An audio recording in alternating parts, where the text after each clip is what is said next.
Okay, so as you've seen, lots of storm damage, probably helped out by the petroleum jelly use to negate earwig climbing up and eating the new shoots.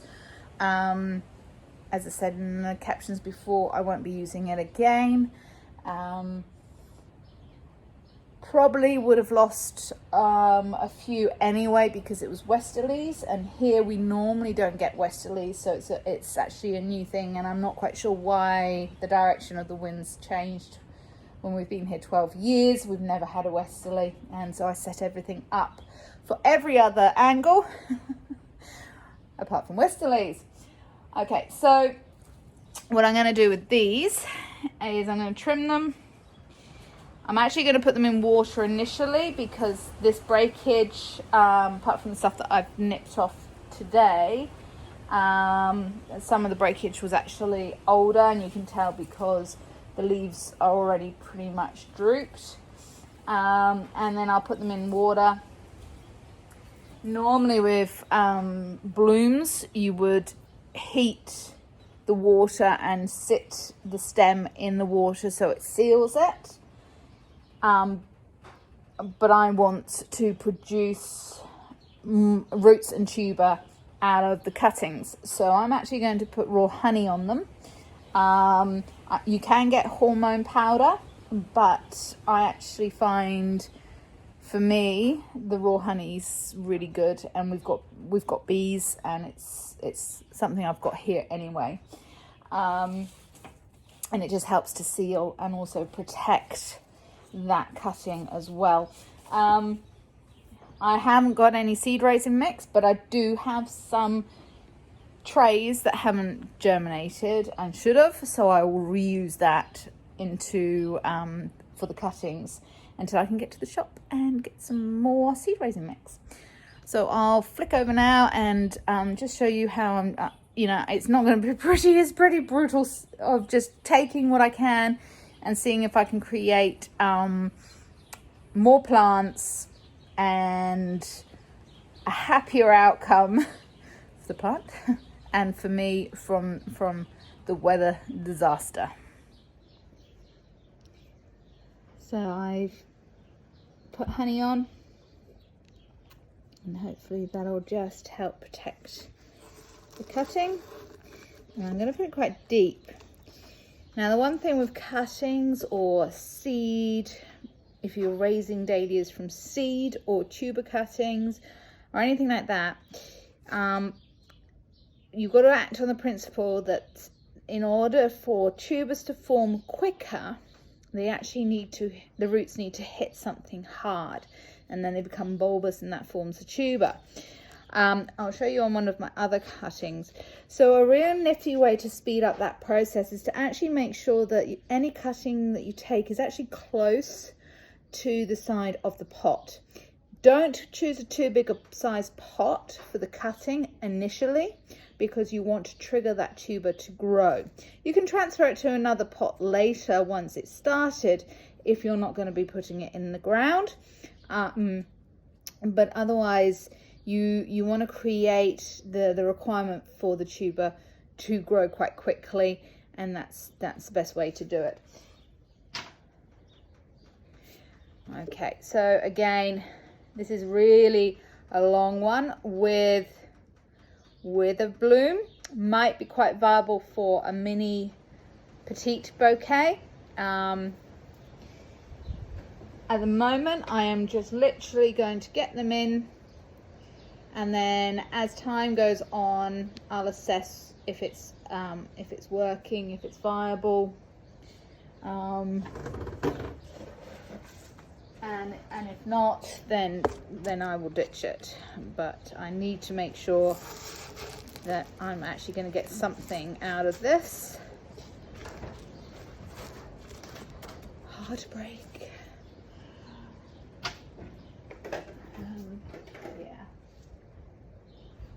Yeah. We're on a hill. We do actually expect strong weather fronts here. We've been here long enough. Hence the precautions I took. However, nature and God likes to surprise us and test us. So the direction of the wind has been completely different. Yeah.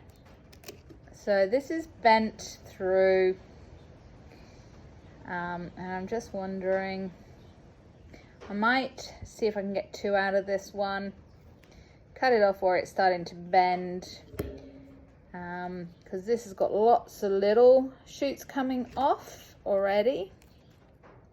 So I'm just going to give it a little bit of a haircut, but keep some of the smaller ones on. That's going to sink into the seed raising mix, but hopefully by trimming the bottom leaves off, it'll activate the need for root growth. And then as it puts down roots, it'll grow, and then I can use it from there. And I'm sorry if I'm kind of missing a lot of the footage. It's a bit hard to film and do the cuttings at the same time, and my film photographer's gone back in to do his homeschooling with Dad. So we shall see. And I mean, labeling, all these ones are cactus dahlias like this, or seed, ones from my seed dahlias. So generally with the seed dahlias, I actually don't know what blooms I'm going to get till I've got them. And some of these hadn't actually produced blooms just yet, but they were on their way. Never mind. Maybe I'll end up with 1,000 dahlias and 1,000 tubers, I should say. And I'll be like, that's why that happened. But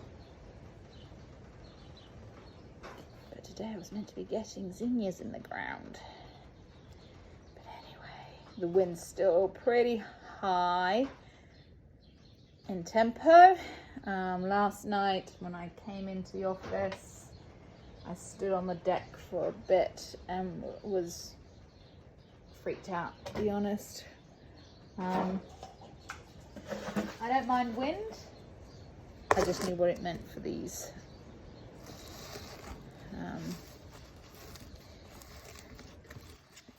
Extremes of the weather. Sign of our times at the moment, I think.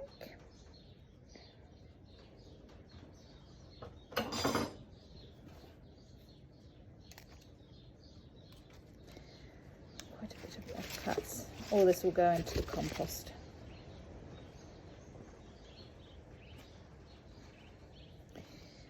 Try and waste as little as possible.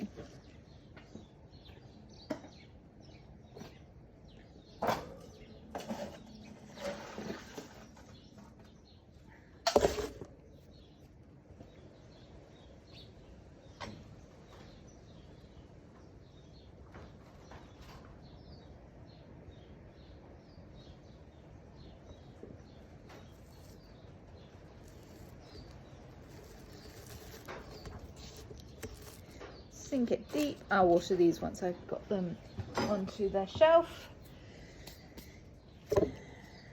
And what I will do, I'm just going to continue getting these cut up and into seed raising mix and see what I can resurrect.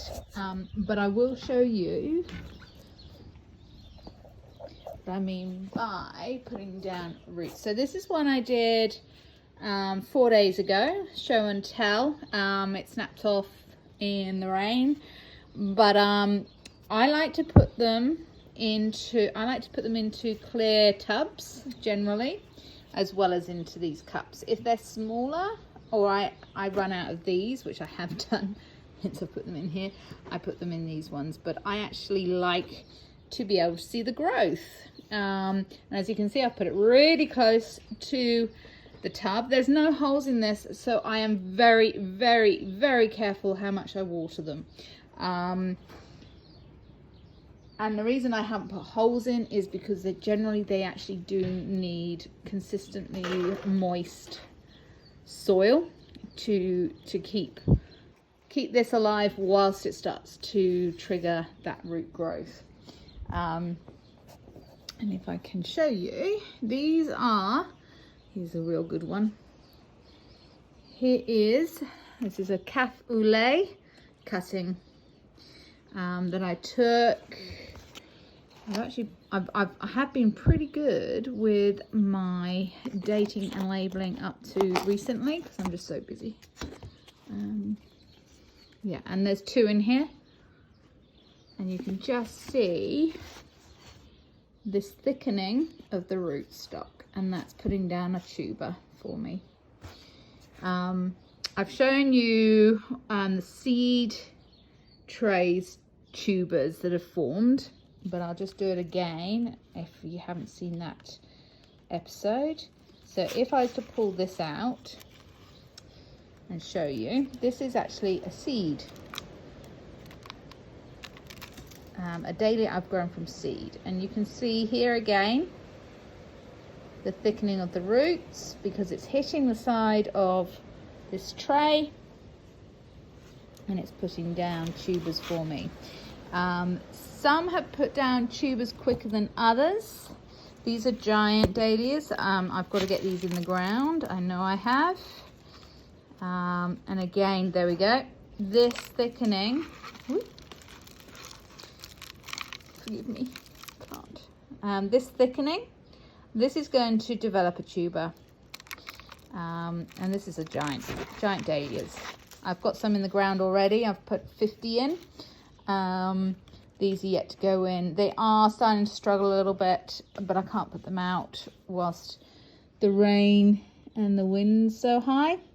And word of advice, do monitor any of your plants because what I'm now seeing is aphids. There's only a few. And this is part of the reason why I took them out of the greenhouse as well, because I find that realistically, if they're in the greenhouse for too long, they struggle with the heat and the damp conditions, and that's when these little green pests come to visit and stay, and they will do very quick work. And I've actually been going around with a cotton wool bud, and I didn't realize this one's so bad. There is a